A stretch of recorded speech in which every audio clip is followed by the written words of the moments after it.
আল্লাহ তাআলা বান্দার জন্য দুইটা জিনিস খুব সুন্দর করে সাজিয়ে সৃষ্টি করছেন। একটা হলো জমিন আর একটা আসমান।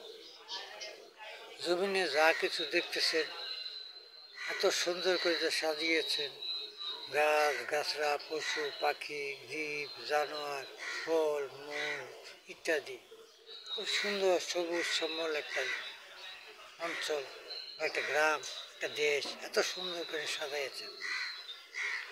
আর আসমান সাজিয়েছেন চন্দ্র সূর্য তারা দিয়ে। সূর্য আমাদেরকে দিনে আলো দেয়, চন্দ্র রাত্রে আলো দেয়, স্নিগ্ধ করে বাতাস দেয় অক্সিজেন নেওয়ার জন্য, প্রাণের শান্তি দেয়। রাত্রে বৃষ্টি দেয় শরীর ঠান্ডা হওয়ার জন্য। আকাশকে সাজাইয়াছে সমস্ত তারা দিয়ে ফুটিয়ে ফুলের বাগানের মতো। সবই করছেন আল্লাহ তাআলা বান্দার জন্য, বান্দার খুশির জন্য, বান্দাকে খুশি করার জন্য। কিন্তু আমরা আল্লাহ তাআলার শুকরিয়া আদায় করি না, আল্লাহর প্রতি কোনো শুকরিয়া করি না, আল্লাহর নিয়ামত ভোগ করি, নিয়ামতে শুকরিয়া আদায় করি না।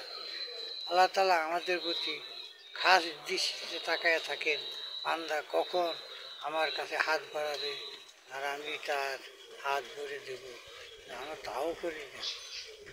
আমরা মানুষ, আমাদের হুঁশ নাই। তাই আসেন আমরা সকলে মিলে আল্লাহর সৃষ্টি সব কিছু ভোগ করতেছি, তার শুকরিয়া আদায় করি। আমিও করি, আপনারাও করেন। আজকে জুম্মাবার, আসেন সবাই মিলে জুম্মার নামাজটা আদায় করি।